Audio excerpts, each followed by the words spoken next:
দাও আল্লাহ তুমি রিজিক দাও আল্লাহ তুমি ছাড়া নাই মাবুদ আল্লাহ তুমি শুধু এক আল্লাহ সুবহানাল্লাহ ওয়ালহামদুলিল্লাহ লা ইলাহা ইল্লাল্লাহ লা ইলাহা ইল্লাল্লাহু লা ইলাহা ইল্লাল্লাহ আল্লাহ তুমি জ্ঞান দাও আল্লাহ তুমি হিকমত দাও আল্লাহ তুমি জান্নাত দাও জান্নাতুল ফিরদাউস দাও আল্লাহ তুমি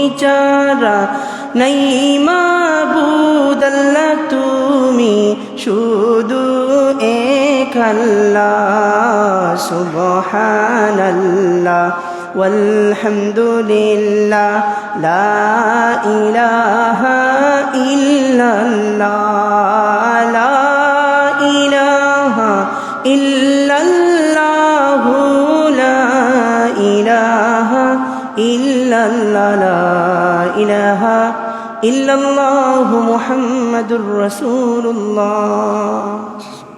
আলহামদুলিল্লাহ যে আল্লাহ রাব্বুল আলামিন আজকে আমাদেরকে মসজিদের মধ্যে আসার বসার তৌফিক দান করলেন, আমরা শুকরিয়া জ্ঞাপন করি আলহামদুলিল্লাহ। হে আল্লাহ, তুমি রবের সন্তুষ্টির জন্য আমাদেরকে কিছু কথা বলার এবং শোনার তৌফিকটুকুন দান করুন, আমিন। শাওয়াল মাসের 19 তারিখ, আর ধরেন 10 দিন, 29 মাস হলে, আজ 19 তারিখ, 29 মাস হয় না হলে 30 মাস। একটা সুন্নত আমল বলেন, এই নবী সাল্লাল্লাহু আলাইহি ওয়াসাল্লাম হাদিস শরীফের মধ্যে বলেছেন, যেই ব্যক্তি রমজান শরীফের রোজা রাখলো এবং শাওয়াল মাসে 6টা রোজা রাখলো, নফল রোজা, সে যেন সারা বছর রোজা রাখলো।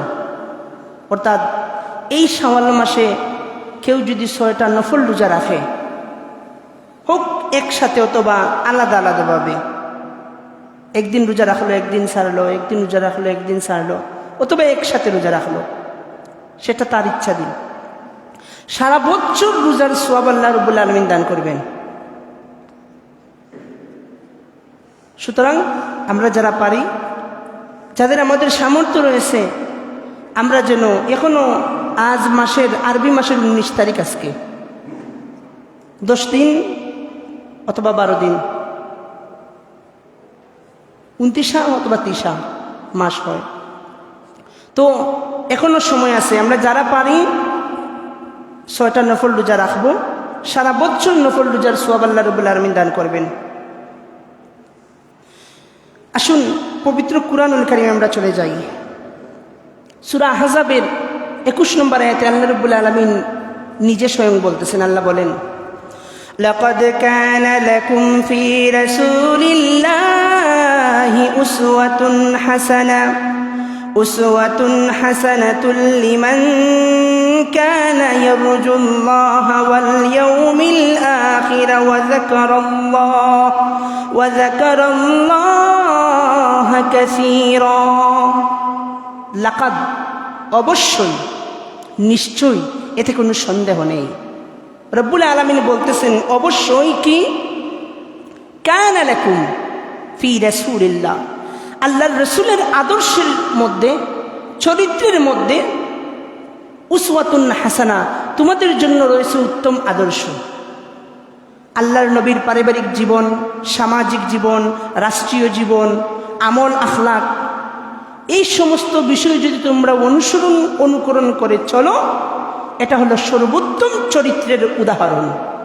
রব্বুল আলামিন বলতেছেন নিশ্চয়ই, এতে কোনো সন্দেহ নেই। আপনি যদি সর্বোত্তম চরিত্রের মানুষ হতে চান, নবী মুহাম্মদ সাল্লাল্লাহু আলাইহি ওয়াসাল্লামের ফলো করেন। অনুসরণ করেন, অনুকরণ করেন। কারো যদি অনুসরণ অনুকরণ করতে চান, তার আমল আখলাকগুলো জানতে হবে আমাদেরকে। আমাদের নবীর অনুসরণ অনুকরণ করতে চাইলে প্রত্যেকটা ইমানদারের প্রয়োজন আল্লাহর রাসূল কিভাবে চলতেন, চলাফেরার স্টাইল কিভাবে ছিল, কিভাবে পোশাক আশাক পরতেন, পারিবারিক জীবন কিভাবে পরিচালনা করতেন। আম্মা জান আয়েশা সিদ্দিকা রাদিয়াল্লাহু তাআলা আনহা বলেন, আমার স্বামীর চাইতে উত্তম স্বামী আর নাই। স্ত্রী হিসেবে স্বামী সার্টিফিকেট দিচ্ছেন উত্তম স্বামী। এত সুন্দর আমল আখলাক, স্ত্রীর সাথে প্রতিবেশীর সাথে সুন্দর আমল আখলাক। কখনো মিথ্যে কথা বলতেন না, 5 ওয়াক্ত নামাজ আদায় করতেন, মিসওয়াক করতেন। আল্লাহর রাসূল সাল্লাল্লাহু আলাইহি ওয়াসাল্লাম খাবার দাবার কিভাবে খেতেন। এখানকার বর্তমান যুগে বেশিরভাগ মানুষের বেমার হয় খাবার দাবার থেকে। খাবার দাবারের নিয়ম কেমন? 3 ভাগের 1 ভাগ খাবার খাবেন, 1 ভাগ পানি খাবেন, 1 ভাগ খালি রাখবেন।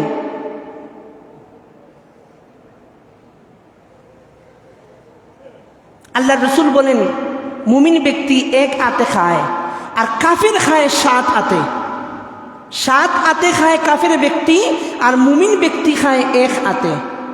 এর মানে হলো কাফের ব্যক্তি বেশি বেশি খাবার খায়, আমার মুমিন ব্যক্তি ততটুকু খাবার খায় যতটুকু খেলে তার খাবারের জ্বালা মিটে যায়। ততটুকু আপনি খেতে পারেন যতটুকু খেলে আপনার খাদ্য নিবারণ হয়। পেট পূর্তি করে খাবার খাবেন না।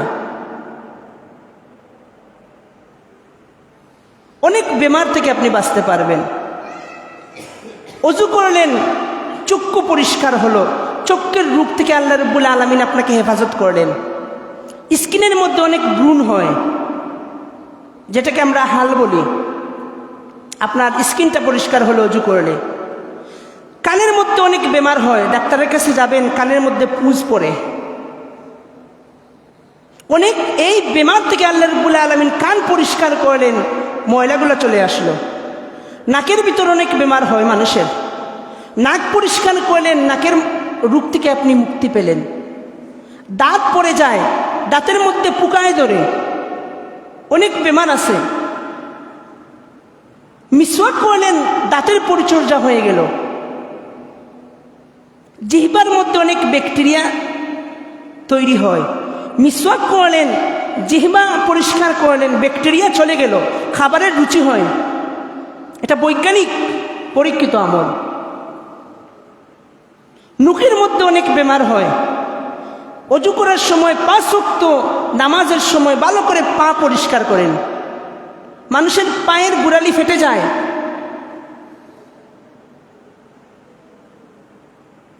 তো বিভিন্ন। তারপর নামাজের মধ্যে ব্যায়াম হয়। সেজদার মধ্যে যখন যান, ফুসফুস নতুন বাতাস নেয়, পুরাতন বাতাস ছেড়ে দেয়, ফুসফুস ভালো থাকে। শারীরিক ব্যায়াম হয়। আল্লাহর ইবাদত করলে, আল্লাহর রসুলের অনুসরণ করলে আপনি দুনিয়ায় উপকার পাবেন। পারিবারিক জীবনে চলাফেরা কেমন, সামাজিক জীবনে, রাষ্ট্রীয় জীবনে, সব কিছু নবী সাল্লাল্লাহু আলাইহি ওয়াসাল্লামের যদি আপনি জানেন এবং তদনুযায়ী আমল করে চলেন, আল্লাহ রাব্বুল আলামিনের স্বয়ং নিজে বলতেছেন, উসওয়াতুন হাসানা, সর্বোত্তম চরিত্রের অধিকারী হলেন নবী মুহাম্মদ সাল্লাল্লাহু আলাইহি ওয়াসাল্লাম। তুমি সর্বোত্তম চরিত্রের যদি অনুসরণ করো, তুমি উত্তম চরিত্রের মানুষ হয়ে যাবে। আল্লাহ রাব্বুল আলামিন আল্লাহর নবী মুহাম্মদ সাল্লাল্লাহু আলাইহি ওয়াসাল্লামকে অনুকরণ করে চলার তৌফিক যেন আমাদেরকে দান করেন। কেউ যদি নবী সাল্লাল্লাহু আলাইহি ওয়াসাল্লামের অনুকরণ করে সে হেদায়েত পাবে, সে জান্নাতে যাবে, জাহান্নাম থেকে আল্লাহ তাকে রক্ষা করবেন। সেই জান্নাতে যদি আপনি যান,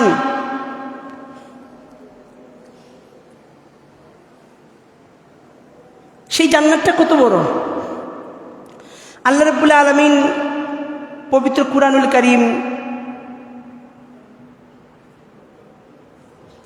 সূরা হাদিদ 57 নম্বর সূরা আর 21 নম্বর আয়াত আল্লাহ রাব্বুল আলামিন বলতেছেন সেই জান্নাতটা কত বড়। سابقوا إلى مغفرة من ربكم وجنة عرضها كعرض السماء والأرض أعدت للذين آمنوا بالله ورسله ذلك فضل الله يؤتيه من يشاء والله ذو الفضل العظيم سابقوا إلى مغفرة من ربكم وجنة عرضها كعرض السماء والأرض তোমরা তোমাদের রবের পক্ষ থেকে ক্ষমা এবং জান্নাতের দিকে প্রতিযোগিতায় অবতীর্ণ হও।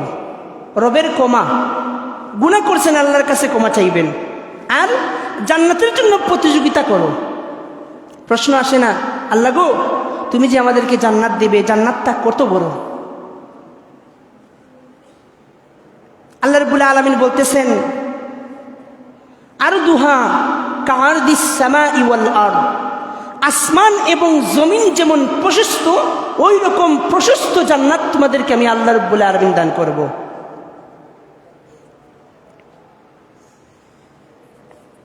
যারা আল্লাহ তার রাসূলের প্রতি ঈমান আনে তাদের জন্য এই জান্নাত, এটা আল্লাহর অনুগ্রহ, তিনি যাকে ইচ্ছা দান করেন, আর আল্লাহ মহা অনুগ্রহশীল। আল্লাহ কোন ব্যক্তিকে জান্নাত দান করবেন? আমাল সালিহিন, যেই ব্যক্তি ঈমান আনয়ন করবে, নেক আমল করবে, ইস্তেগফার করবে, এই তিনটা জিনিস। অন্যত্র আয়াত থেকে আমি আপনাদেরকে শিক্ষা বলতেছি। এই বলে বিশ্বাস করে আল্লাহ ছাড়া কোনো মাবুদ নাই, আল্লাহর ইবাদত করবেন। নবী মুহাম্মদ সাল্লাল্লাহু আলাইহি ওয়াসাল্লাম আল্লাহর প্রেরিত বান্দা এবং রাসূল, এবং ভালো কাজ করবেন, নামাজ পড়বেন, রোজা রাখবেন, হজ করবেন, যাকাত দিবেন, যত ধরনের ভালো কাজ আছে আপনি অংশগ্রহণ করবেন আপনার যদি সামর্থ্য থাকে। মন্দ কাজ থেকে বিরত থাকবেন, আর ইস্তেগফার করবেন সব সময়। আস্তাগফিরুল্লাহ আস্তাগফিরুল্লাহ আস্তাগফিরুল্লাহ আস্তাগফিরুল্লাহ। আরবিতে বললাম, বাংলায় কি? হে আমার রব, আমাকে ক্ষমা করুন, আমি অন্যায় করেছি, জেনে বুঝে না জেনে অসংখ্য অগণিত গুনাহ করেছি, আপনি রব আমাকে ক্ষমা করুন।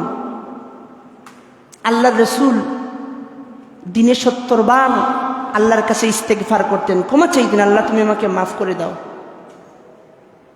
অন্য হাদিসের মধ্যে এসেছে 100 বার বলতেন, আল্লাহ আমি গুনাহ করেছি, তুমি আল্লাহ আমাকে মাফ করে দাও। প্রত্যেক দিন যদি 100 বার হয়,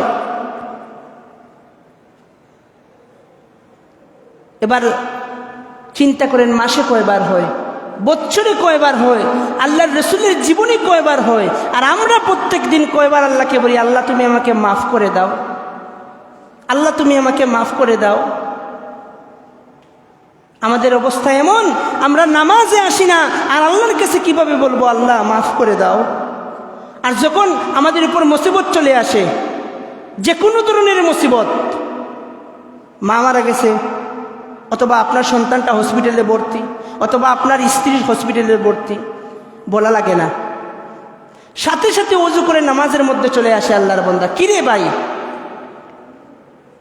সপ্তাহ যায়, মাস যায়, বছর যায়, মসজিদের মধ্যে দেখা যায় না, হঠাৎ করে মসজিদের মধ্যে আসলা, কারণটা কি? আল্লাহর বান্দা বলে, ভাই বড় মুসিবতের মধ্যে পড়েছে। তাহলে মুসিবত শেষ, আপনিও চলে যাবেন, আল্লাহর আর প্রয়োজন নাই নাকি? এটাকে আমরা কি বলি? যেই ব্যক্তি স্বার্থের সময় আপনার কাছে আসে আর স্বার্থ শেষ চলে যায়, তাকে আমরা বলি স্বার্থবাদী মানুষ। স্বার্থের সময় চলে আসে আর স্বার্থ শেষ চলে যায়। এই সমস্ত মানুষগুলো মানুষের অন্তর জয় করতে পারে না। মানুষ এই সমস্ত মানুষগুলোকে ভালোবাসে না। আপনি সুস্থ থাকেন আলহামদুলিল্লাহ, আল্লাহর ইবাদত করবেন, অসুস্থ হন আল্লাহর কাছে ক্ষমা চাইবেন, ইবাদত করবেন। এটা হলো মুমিন বান্দার বৈশিষ্ট্য। তো এমন প্রশস্ত জান্নাত যা আসমান জমিনের মতো প্রশস্ত। এই জান্নাতের জন্য তোমরা প্রতিযোগিতা করো, জান্নাতের প্রতিযোগিতা হতে যান। 5 ওয়াক্ত নামাজের আজানের সাথে সাথে মসজিদের মধ্যে চলে আসবেন, আপনি একজন জান্নাতের প্রতিযোগী।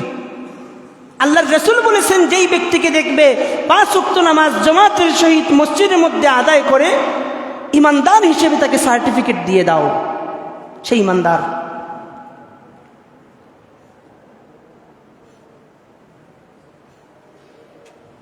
তারপর যারা জাহান্নামের মধ্যে যাবে, আল্লাহ রাব্বুল আলামিন বলতেছেন, হে নবী, যারা জাহান্নামের মধ্যে যাবে তাদের বিষয়ে আপনাকে কৈফিয়ত দিতে হবে না। সূরা বাকারা 119 নম্বর আয়াতে আল্লাহ রাব্বুল আলামিন স্বয়ং বলতেছেন আল্লাহর রাসূলকে, কি ইন্না আরসালনাকা বিল হাক্কি বাশীরাও ওয়া নাযীরা ওয়ালা তুসআলু আন আসহাবিল জাহিম। সূরা বাকারা 2 নম্বর সূরা 119 নম্বর আয়াত আল্লাহ রাব্বুল আলামিন বলতেছেন, ইন্না আরসালনাকা বিল হাক্কি বাশীরা ওয়া নাযীরা।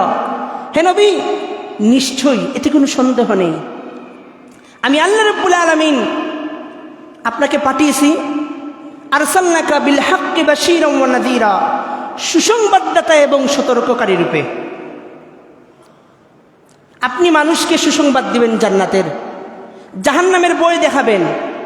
কেউ যদি মানে তার জন্য কল্যাণ, আর কেউ যদি না মানে, ওয়ালা তুসআলু আন আসহাবিল জাহিম, আপনার আদেশ যদি কেউ না মানে, জোর করে মানানোর প্রয়োজন নাই। আমি আল্লাহ রাব্বুল আলামিন তাদেরকে জাহান্নামের মধ্যে ফেলে দিব, আর তাদের বিষয়ে আপনাকে কোনো প্রশ্ন করা হবে না, তারা কেন জাহান্নামে গেল। তাহলে এই আয়াত থেকে সুস্পষ্ট হলাম, আল্লাহর রাসূলের কাজ হলো মানুষকে বুঝানো, আল্লাহর দ্বীন মানুষের কাছে প্রচার করা, নামাজের কথা বলা, রোজার কথা বলা, হজের কথা বলা, যাকাতের কথা বলা, ঘুষ, হারাম, মদ, এই সমস্ত বিষয় থেকে বিরত থাকুন বলা। জোর করে মানুষকে মানানো আল্লাহর রাসূলের কাজ নয়, উলামায়ে কেরামদেরও কাজ নয়। উনারা শুধু আল্লাহর বিধানাবলী মানুষের কাছে প্রচার করবেন। যেই ব্যক্তি মুমিন, সে অনুগত চিত্তে মেনে নিবে, আমি মানলাম, অনুগত্য স্বীকার করলাম। আর যে বিমুখ হবে, এই সমস্ত কাফেরদের জন্য আপনাকে প্রশ্ন করা হবে না। এজন্য জার্জির আমল জার্জির সাথে যাবে। কোটি কোটি টাকার মালিক আল্লাহ আপনাকে বানিয়েছেন, যদি হক হালালভাবে আপনি হন ভালো, যদি আপনার ধনের মধ্যে হারামের টাকা থাকে, এর কৈফিয়ত দিতে হবে বাবাকে, সন্তানকে নয়। সন্তান তার বাবা মারা যাওয়ার পর উত্তরাধিকারী সূত্রে তার সম্পদের মালিক হয়েছে সে। আল্লাহ, আমার বাবা আমার জন্য সম্পদ রেখে গেছেন, আমি আমার বাবাকে বলি নাই হারাম পথে অর্জন করে আমার জন্য রেখে যান, বাবার কাছ থেকে নেন এর হিসাব। আল্লাহ সন্তানকে ধরবেন না। তো আপনি করলেন অপরাধ, আপনি পেলেন শাস্তি, অন্যজন আপনার সম্পদ বুক করলো, লাভ কার? লস তো আপনারই।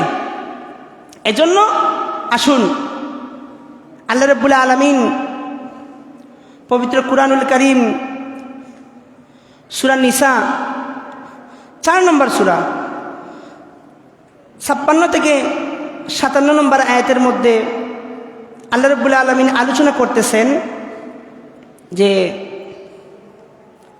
যখনই তাদের চামড়াগুলো পুড়ে যাবে, তখন আমি তাদেরকে নতুন চামড়া দিয়ে দিব, যাতে করে তারা আযাবের স্বাদ আস্বাদন করতে পারে। জাহান্নামীদের চামড়া যখন পুড়ে যাবে জাহান্নামের আগুনের মধ্যে, সাথে সাথে আল্লাহ রাব্বুল আলামিন নতুন চামড়া ওদেরকে দান করবেন, যাতে করে তারা জাহান্নামের শাস্তির তীব্রতা অনুভব করতে পারে। আল্লাহ রাব্বুল আলামিন সূরা নিসা 56 নম্বর আয়াতে বলতেছেন, ইন্নাল্লাযীনা কাফারু বিআয়াতিনা সাওফা নুসলিহিম নারান কুল্লামা নাদিজাত জুলুদুহুম বাদদালনাহুম জুলুদান غيرها ليذوقوا العذاب إن الله كان عزيزا حكيما নিশ্চয় যারা আমার আয়াতসমূহকে অস্বীকার করেছে অচিরেই আমি তাদেরকে প্রবেশ করাবো আগুনে।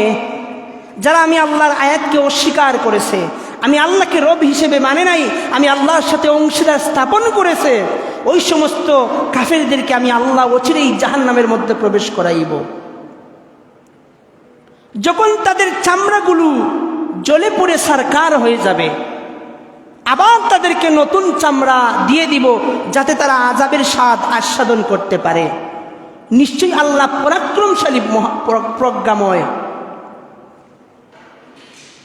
আল্লাহ রাব্বুল আলামিন এত ক্ষমতা। আর অপরপক্ষে যারা ঈমানদার, والذين آمنوا وعملوا الصالحات سندخلهم جنات تجري من تحتها الأنهار خالدين فيها أبدا لهم فيها أزواج مطهرة وندخلهم ذلا ذليلا والذين آمنوا যারা ঈমান আনয়ন করেছে, ওয়ামিলুস সলিহাত এবং নেক আমল করেছে, সানুদখিলুহুম জান্নাত আমি আল্লাহ রাব্বুল আলামিন তাদেরকে জান্নাতের মধ্যে প্রবেশ করাইব। ঈমান আনয়ন করা প্রথম নম্বর শর্ত। 2 নম্বরে নেক আমল করা। এবার নেক আমল আমি কতটা বলবো? হাজার হাজার নেক আমল আছে। পথের মধ্যে কাটা, আপনি কাটাটা সরিয়ে দিলেন। পথের মধ্যে লোহা, আপনি লোহাটা সরিয়ে দিলেন, আরেকজন মানুষের পায়ের মধ্যে বিদ্ধ হবে। রাস্তার মধ্যে চলাচল করতেছে মানুষ, বাঁশঝাড়ের একটা সিংলা অথবা বড়ই কাটা রাস্তার মধ্যে চলে এসেছে, গাছটার ডাল আপনি ছেটে দিলেন, এটাও ভালো কাজ। রাস্তা ঠিক করে দিলেন, মানুষ যাতায়াত করবে, এটাও ভালো কাজ। যত ভালো কাজ আছে আপনি করলেন। ঈমান আনয়ন করতে হবে আর নেক আমল করতে হবে। আল্লাহ বলতেছেন আমি তাদেরকে জান্নাতের মধ্যে প্রবেশ করাইব। আর আরেকটা আয়াতের মধ্যে আল্লাহ বলতেছেন ইস্তেগফার করা, ক্ষমা চাওয়া সব সময়। আল্লাহ তুমি আমাকে ক্ষমা করে দাও। বলেন তো, একটা উদাহরণ দেই। আপনার কাছে কেউ অন্যায় করলো, অন্যায় করার পর আপনার খুব রাগ, তাকে আমি দেখে নিব। সে আপনার কাছে চলে আসলো, আসার পর আপনার পায়ের মধ্যে ধরে বলল, ভাই আল্লাহর ওয়াস্তে আমাকে মাফ করে দিন, আমার অন্যায় হয়েছে, আমার এটা করা উচিত ছিল না, আপনি আমাকে মাফ করে দিন। বলেন ওই ব্যক্তি কি আর প্রতিশোধ নিবে? কখনো নয়। চিন্তা করেন নিজে নিজে, একজন মানুষের কাছে অন্যায় করেছেন, তার পায়ের মধ্যে ধরে মাফ চাইতেছেন, আমাকে মাফ করে দিন।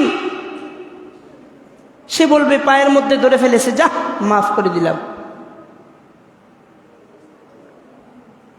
আমার রব কোনো মানুষের মতো নয়, দয়া সবার উপরে উনি।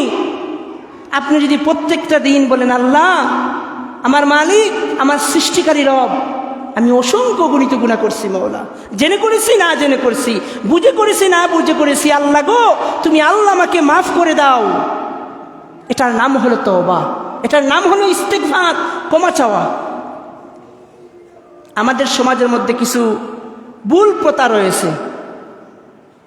মরণের সময় চলে এসেছে, মসজিদের হুজুরকে আনুন, এনে তওবা করিয়ে ফেলেন। এটা আমাদের সমাজে প্রচলিত আছে। আমি এটার সাথে সংযুক্ত করব কিছু কথা। ভালো, মসজিদের হুজুরকে নেবেন, সবাই মিলে আমরা তওবা ইস্তেগফার করব, ভালো। তবে তওবা কোন জিনিস জেনে রাখেন। তওবা হলো আল্লাহর কাছে ক্ষমা চাওয়া। আপনি যদি মনে মনে চোখের পানি ফেলে 2 রাকাত নামাজ আদায় করে আল্লাহর কাছে বলেন, আল্লাহ আমি তওবা করলাম, এটার নাম তওবা। মসজিদের হুজুর গেলেন, সবাই মিলে আমরা একটা দোয়া করলাম, এটার নামও তওবা। আমার তো মাঝে মাঝে ভয় হয়, হুজুর তওবা করাইবেন, হুজুর তওবা করাইবেন, আমার তওবা কে করবে? আমি যে গুনাহগার। তারপর আমি যাদেরকে বুঝাইতে পারি বলি যে ভাই তওবা করাইতে আসি নাই, তওবা করতে এসেছি, আমিও গুনাহগার। এইভাবে যদি আপনি মনে করেন যে সারা জীবন যা করি করলাম আর মরণের আগে হুজুর এনে তওবা করে মরে গেলাম, শেষ, না, এটা আপনার ভুল ধারণা।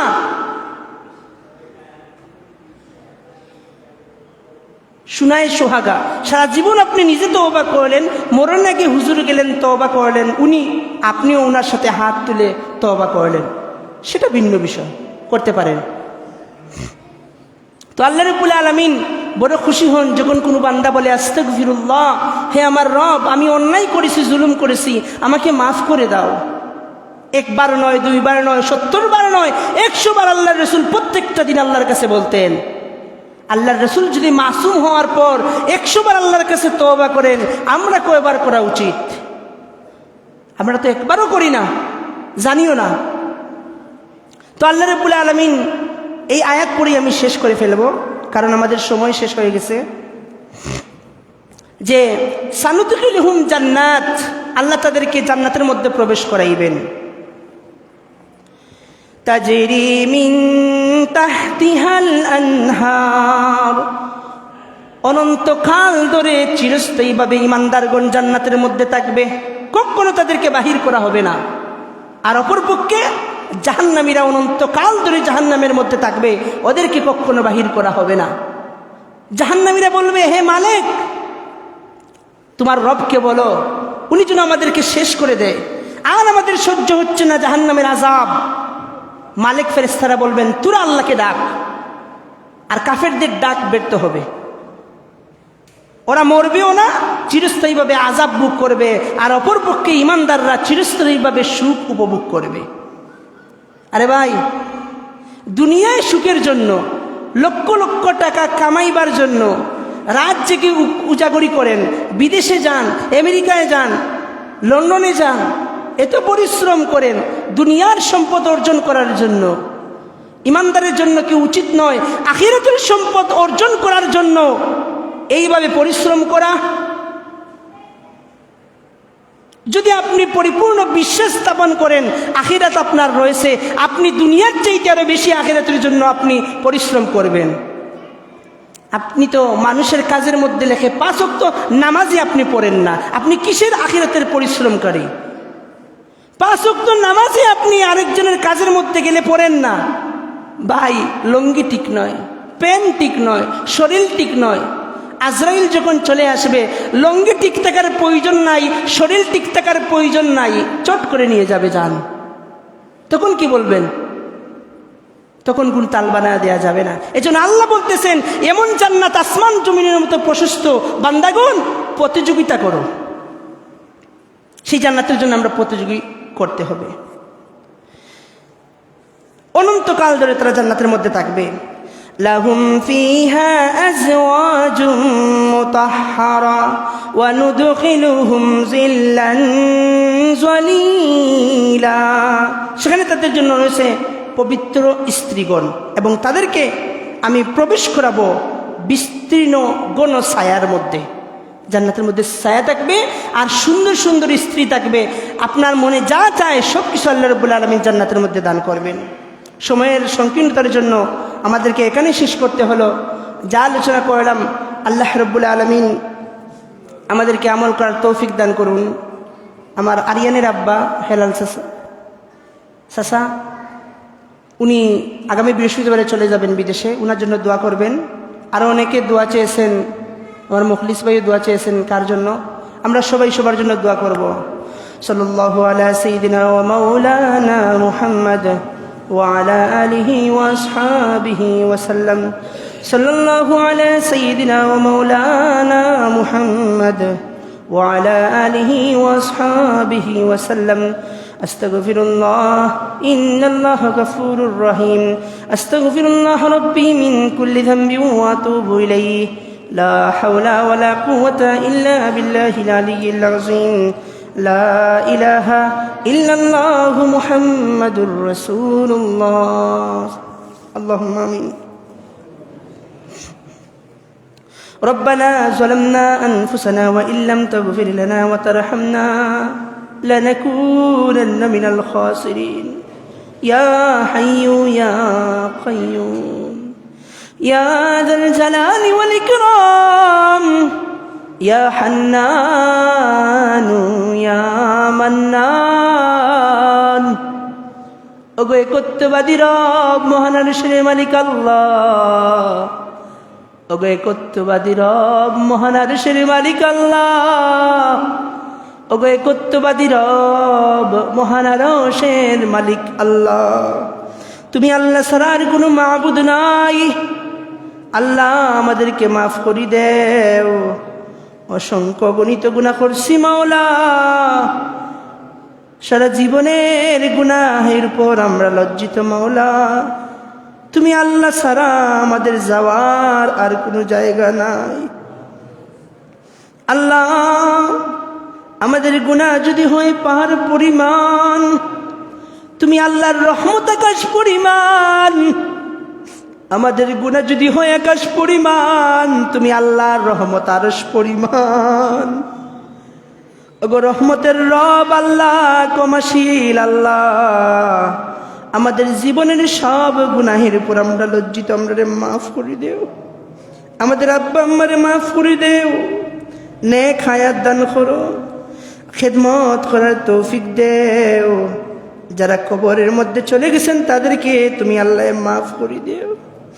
আমাদের স্ত্রী সন্তানদেরকে নমাজি দিনদার ফরজগার মুত্তাকি বানাই দেও। তুমি আল্লাহর দিনের জন্য কবুল করো মাওলা। তাদের কারণে দুনিয়া আখিরাতে কোন ঘাটের মধ্যে আমরা শর্মিন্দা বানাইও না। আল্লাহ আমাদের ভাই বোনদেরকে মাফ করে দেও, নেককার বানাই দেও। তাদের জন্য দুনিয়া আখিরাতে আমাদেরকে শর্মিন্দা বানাইও না।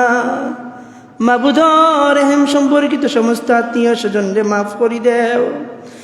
আল্লাহ আমার দুলাল চাচা আগামী বৃহস্পতিবারে চলে যাবেন, তোমার বান্দারে সহি সালামতে পৌঁছাইয়া দিও। আরেক ভাই দোয়া চেয়েছেন, প্রত্যেকের দিলের সব নেকাশারে পূরণ করো। বাড়ি ঘরে হসপিটালে যত সমস্ত বিমারি অসুস্থ প্রত্যেকের তুমি আল্লাহ মাফ করে দেও। আমাদেরকে নেক আমল করার তৌফিক দেও। সমস্ত প্রকার পাপাচার থেকে আমাদেরকে বেঁচে থাকার তৌফিক টুকুন দান করো মাওলা। তুমি আল্লাহর দিনের কথা বলতে যে যত ধরনের ইলমের প্রয়োজন, হিকমতের প্রয়োজন, যা কিছুর প্রয়োজন আমাদেরকে দান করো মাওলা। আমাদের নবীরে তুমি আল্লাহর শান্তি রহমত বরকত দান করো। মাকামে মাহমুদ তুমি আল্লাহ দান করো। আল্লাহ এই জামাতে তোমার কোন বান্দার মনে কোন আশা বেতা বেদনা সব তুমি আল্লাহ জানো। আমাদের প্রত্যেকের দিলের সব নেক আশাগুলারে কবুল আর মঞ্জুর করো। কালিমা তাইয়্যিবা লা ইলাহা ইল্লাল্লাহু মুহাম্মাদুর রাসূলুল্লাহ।